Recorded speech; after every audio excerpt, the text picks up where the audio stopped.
nous joignons notre voix à celle des 220 millions de locuteurs du français de par le monde, disséminés à travers les 56 États, les 56 membres et 19 pays observateurs de l'organisation pour célébrer pendant plus de 15 jours la francophonie. Nous nous sentons fortement liés aux idéaux francophones de diversité et de solidarité, garant d'un monde meilleur où chaque pays trouvera sa place dans le concert des nations. Il est intéressant de noter que les actions de la francophonie institutionnelle touchent divers domaines et nous citons entre autres la diversité culturelle et linguistique, la paix, la démocratie et les droits de l'homme, l'éducation et la formation professionnelle, le développement durable et la solidarité, la jeunesse, la culture numérique, la parité homme-femme, les priorités du président de la République, son Excellence Michel Joseph Martelly, sont en phase avec les domaines définis par la francophonie. Lors du séjour en Haïti en octobre 2011 de M. Abou Diouf, il a eu des entretiens très fructueux avec le président à ce sujet. Il est donc impérieux de voir dans quelle mesure l'action plurielle de la francophonie en Haïti pourra être perceptible sur une plus grande échelle pour ainsi afficher une meilleure visibilité, ce qui aura pour effet d'accroître l'intérêt pour l'organisation et se manifestera par une célébration sans cesse plus nationale de la Journée internationale de la francophonie. Mesdames et messieurs, le thème de la quinzaine cette année rencontre les grandes préoccupations de notre société.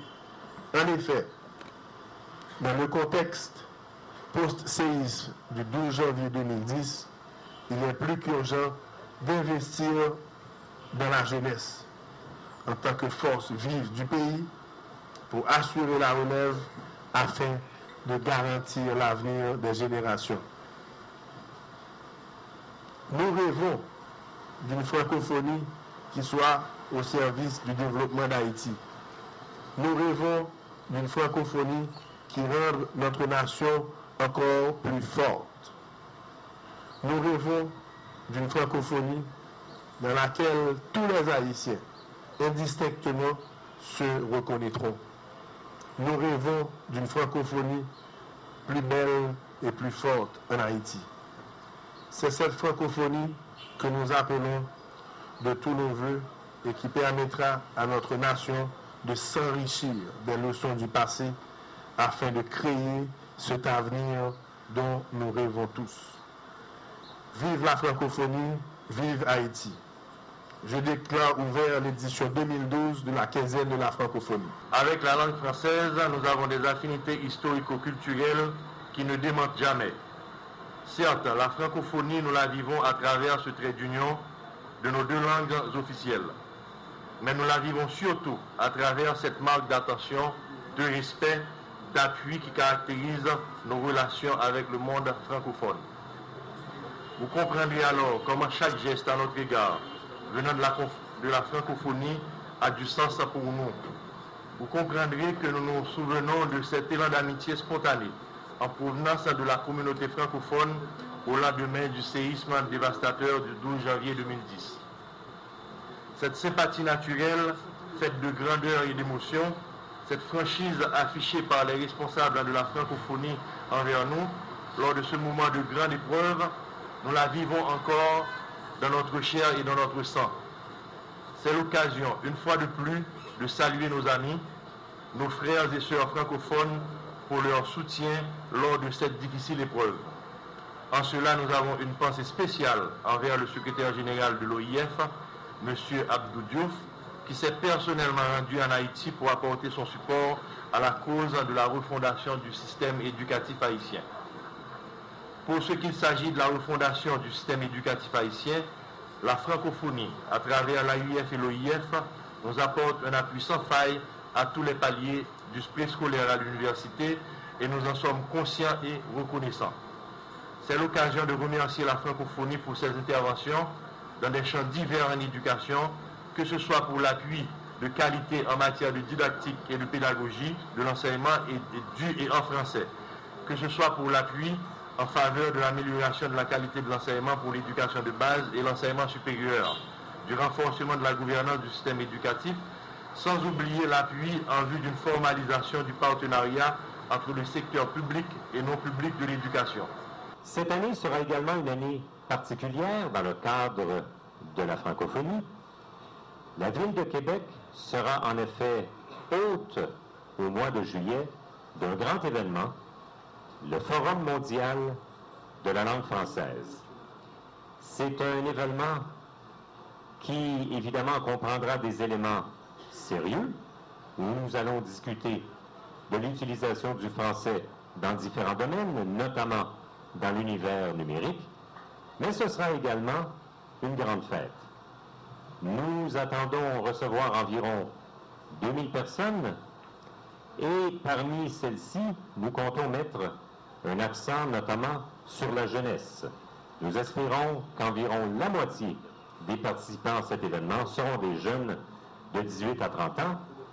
Et puis l'autre moitié, bien, ce sera des jeunes comme nous à la table, des jeunes de la génération précédente. La programmation de ce Forum mondial de la langue française sera dévoilée le 20 mars prochain, lors de la journée de la francophonie, sera dévoilée à Paris, en la présence évidemment du secrétaire général de la francophonie, M. Abou Diouf. Alors au fur et à mesure, évidemment, qu'il y aura des informations sur cet événement, nous vous les communiquerons et ce sera, je pense, un événement qui marquera cette année dans le milieu de la francophonie.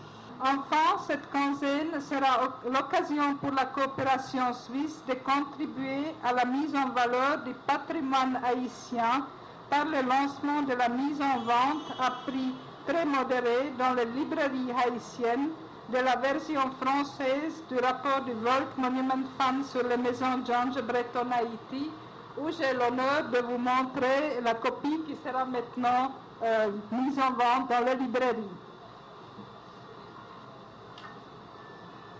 La Suisse soutient et finance également le programme de l'ambassade d'Haïti au Bénin pour des activités de la quinzaine de la francophonie. Il s'agit de faire venir les écrivains haïtiens Gary Victor, Evelyne Trouillot et Rachel Beauvoir pour des rencontres et d'échanges sur le thème Haïti-Bénin, diversité, appartenance, ressemblance culturelle, ainsi qu'un événement spécial intitulé Regards croisés autour du vaudou et de sa pratique. Par ces différentes actions, le gouvernement suisse espère promouvoir la diversité linguistique et culturelle ainsi qu'aider à renforcer le lien entre les pays francophones du monde. À travers moi, l'ambassadeur de France souhaite marquer vis-à-vis de cette famille francophone ici en Haïti une disponibilité. Bien évidemment, une disponibilité dans le dialogue franco-haïtien qui fait encore une fois partie de notre quotidien, à travers bien évidemment les services de l'ambassade, mais à travers aussi un réseau culturel d'établissements dont nous avons la chance de disposer ici en Haïti, avec cet établissement qui depuis plus de 50 ans ici développe ses activités de l'Institut français en Haïti, mais également aussi avec les alliances françaises avec lesquelles nous avons des accords de partenariat et qui, à travers tout le territoire, sont autant de points d'appui pour la francophonie. Cette disponibilité aussi, je voudrais dire qu'elle est tout à fait...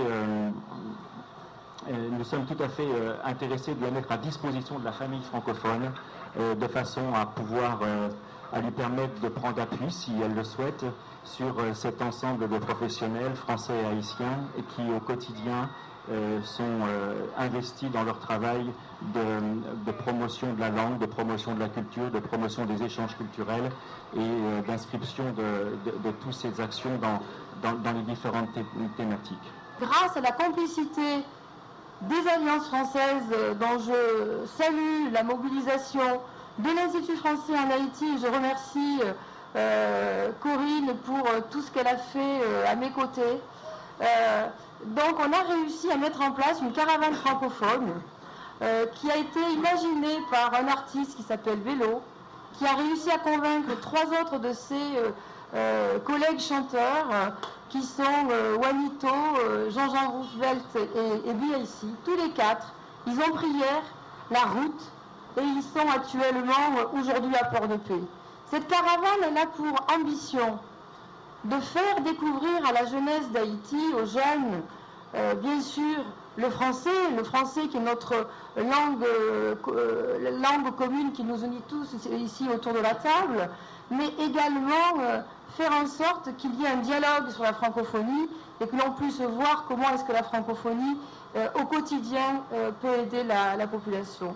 Donc nous avons cette caravane francophone qui a démarré hier au Gonaïves et qui va sillonner le pays jusqu'au 26 mars. Et monsieur le ministre, je suis déjà ravie de savoir que c'est avec vous, ici dans vos locaux, que le 26 mars, on pourra célébrer le retour de la caravane à Port-au-Prince.